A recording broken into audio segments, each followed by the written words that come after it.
আসসালামু আলাইকুম ওয়া রাহমাতুল্লাহি ওয়া বারাকাতুহু। আলহামদুলিল্লাহি ওয়াসসালাতু ওয়াসসালামু আলা সাইয়্যিদিনা মুহাম্মাদি ওয়া আলা আলিহি ওয়া সাহবিহি আজমাইন। আম্মা বা'দ। কাছে কিংবা দূরে যে যেখান থেকে দেখছেন সবাইকে জানাই আন্তরিক প্রীতি ও শুভেচ্ছা।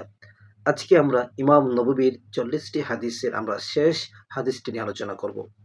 এই হাদিসের মধ্যে আমরা যে জিনিসটি দেখতে পেরেছি যে যদি বান্দা যত বেশি গুনাহ করুক, বান্দা যদি আল্লাহ রব্বুল আলামিন দরবারে ক্ষমা চায়, আল্লাহ সুবহানাহু ওয়া তাআলা তাকে ক্ষমা করে দেন। যেমনটি হাদিসের মধ্যে রয়েছে, আন আনাস ইবনে মালিক রাদিয়াল্লাহু তাআলা আনহু قال سمعت رسول الله সাল্লাল্লাহু আলাইহি ওয়াসাল্লাম।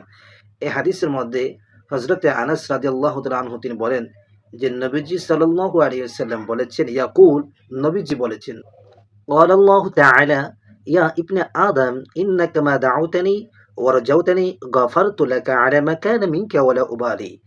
নবীজি সাল্লাল্লাহু আলাইহি ওয়াসাল্লাম বলেন যে যদি কোনো আদমের সন্তান যদি আল্লাহ তাআলা বলতেছেন যে হে ইয়া ইবনে আদম, হে আদমের সন্তান, যতক্ষণ পর্যন্ত তুমি আমাকে ডাকবে এবং আমার কাছে ক্ষমা প্রার্থনা করবে, ক্ষমা চাইবে, ক্ষমার জন্য আমার কাছে চাইবে, তুমি যাই গুনাহ করো না কেন আমি আল্লাহ সুবহানাহু ওয়া তাআলা তোমাকে ক্ষমা করে দেব।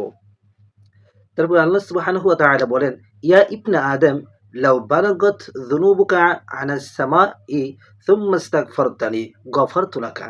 হে আদম, তোমার গুনাহ যদি আসমান পরিমাণ হয়ে থাকে, আমি আল্লাহ সুবহানাহু ওয়া তাআলা তোমাকে ক্ষমা করে দেব। আমি তোমাকে ক্ষমা করে দেব, মাফ করে দেব। তারপরে আল্লাহ সুবহানাহু ওয়া তাআলা বলেন, ইয়া ইবনে আদম ইন্নাকা লাউ আতাইতানি বিকুরাবিল আরদি খতায়া সুম্মা লাকিতানি লা তুশরিকু বি শাইআ। হে আদম সন্তান, আর তুমি যদি আসমান পরিমাণ পর্যন্ত গুনাহ করে থাকো, আমি আল্লাহ সুবহানাহু ওয়া তাআলার ক্ষমা তার চাইতে আরো বেশি। তবে শর্ত হচ্ছে শিরিক করা যাবে না।